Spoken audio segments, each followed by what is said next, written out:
Tūwana au ki te tihi o tōku maunga whakahia mauau.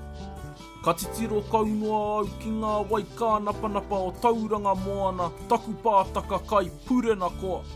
Ka mātai te titiro ki te uru, kei reira rā te takotoranga a pū whenua. Tama te āriki nui te tangata, tā ki tumu te waka e. Hoki whakaroto ki te wā o kū, kei reira rā te mātāpuna o te arapatu paiarehe. Ai ki ana te kōrero mai ngā pūngārehu o whakapau karakia, ka puta, ka ora, ko ngai te ahi e. Ko rangi nui te tīpuna whare, ka noho hei whakaruru hau mo taku iwi a ngā tirangi nui. Ko urutomo te whare kai, te whare manaaki, nau mai rā, piki mai rā ki te marae o Hairini.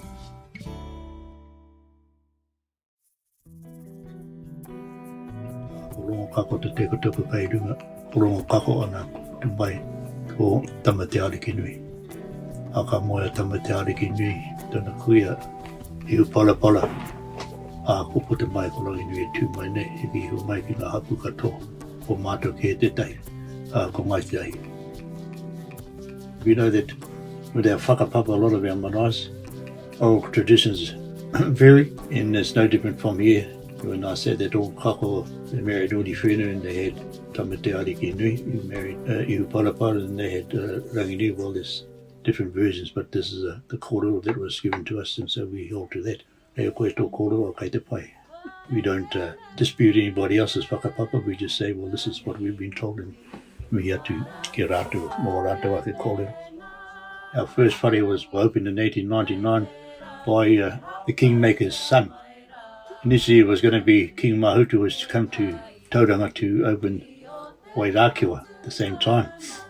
But because of a family illness he wasn't able to come, so he deputised his Prime Minister Tarapipi, and Tarapipi sent his son. And so he came to Hairini, tāta kaua o te whare, lifted up the tapu on the whare, spent a couple of nights here, and then he went down to Mangatapu and did the same for Wairakua. So their whare stood here till 1935, and fortunately it was burnt down. From 1935 to 1965, 30 odd years, there was a lot of planning and wānanga, and the decision was made to rebuild the whare, and so over the 30-year period that whare was rebuilt, and in 1965, 6th of March 1965, it was opened by Governor General Sir Bernard Ferguson at that time.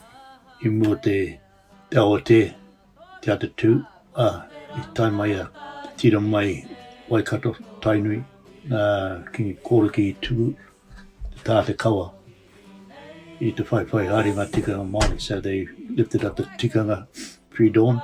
It was done by Tainui, Waikato, and then at 10 o'clock the Pākehās came and did their thing. The Governor-General opened it then, and the Anglican ministers dedicated the whare there, and it was one of the early Maori bishops, Bishop Whanapa. In 1978, tau mai anō o Waikato, ki te higine te tapu I runga o tātou whare kai hau, I whakahauti o mātou whare kai urutomo, nā ko tāta rangi kahu, came and officiated at that occasion. And since that time we've continued to be an active marae. So the marae has an active kohanga reo on it, and the kohanga was the first tauranga mora actually, mai ngā pūngalehu o whakapau karakia, kauro mai rā mai tahi.